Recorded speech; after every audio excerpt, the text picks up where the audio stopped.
Hi, I'm Scott Wrighton. I serve as Decatur's city manager, and every week we give you a little bit of taste about what's going on with your city government. So many of us have been warned by local meteorologists that there's a large snow accumulation that's coming our way. And this may be the first major snowfall of the season to strike Decatur. So it's important, I think, that I mention a few things about our snow removal efforts so that you really have an enjoyable white Christmas. When there's a large enough snowfall to require it, usually over 2 inches, our public works crews concentrate first on the primary routes. And usually these are labeled. And if you'd like more clarity on what are the primary routes, there's a map on our website that clarifies where the primary routes are. And they will, of course, plow the primary routes before they get to the neighborhood routes. And it's only on the primary routes where special requirements will apply, like move your parked vehicle out of that area. Otherwise, it is subject to towing because we need to push the snow back as far as we can to the curb.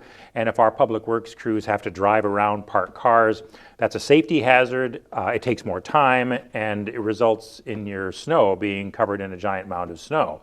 So find a different place for it if your car parks regularly on one of those primary routes. And of course, that applies to all of the state routes as well as to major arterial and collector streets that the city manages in other locations. The sooner we get the primary routes cleared, the faster we can concentrate on getting to the neighborhood routes. Again, look to the city's website for information about where those primary routes are, as well as for updated information that may change from time to time based on the conditions of the snow. Well, we're only a few days before Christmas, and so while there's certainly still a lot of bad news in the world, I think it's appropriate that we focus on some of the things that have really gone well and that have been a success that are worth celebrating at this holiday time. As you know, people are meeting and celebrating with other people and having meetings again. We've learned how to go about these meetings safely in the post-COVID world, and we're celebrating being back together again, continue to do so safely.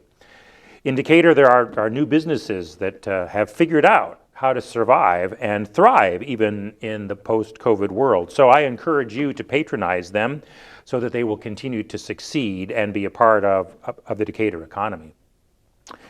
The City Council has been active with the Economic Development Corporation, and we have a lot of successes that have been announced in 2022 and more to come.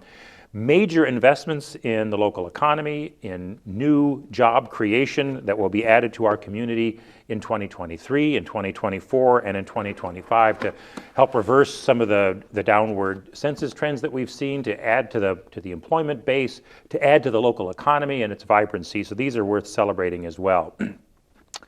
The police department, as you know, as have police departments all over the country, suffered some recruitment challenges, and we're starting to see a slow but nevertheless steady rebound in that. In fact, next week we plan on swearing in 10 new officers to the police department. Projects to renovate older buildings in Decatur aren't limited just to some of the neighborhood rehab projects that we do.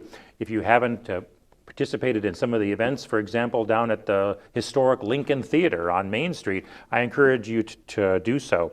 The not-for-profit organization that is restoring the Lincoln Theater after many years of neglect is doing so in a way that is really restoring this gem to not only to look pretty, but also to be a source, a venue for entertainment in the downtown area that will bring shows and acts to Decatur that might not otherwise come, and do so in a way that really adds to the vibrancy of the downtown area.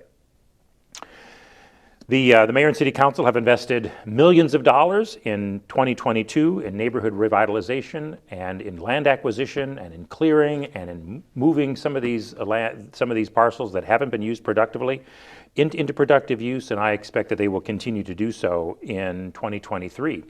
Also in 2023, we'll be celebrating the legacy of Lake Decatur.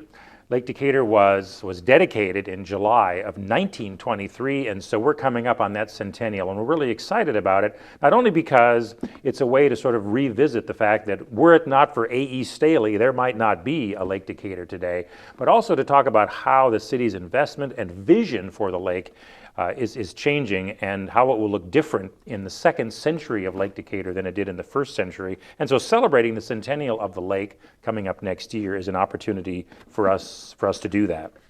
So there are really so many things that you can do in Decatur, so many wonderful things happening in Decatur, wonderful people in Decatur. So I encourage you to celebrate those things and have a happy holiday.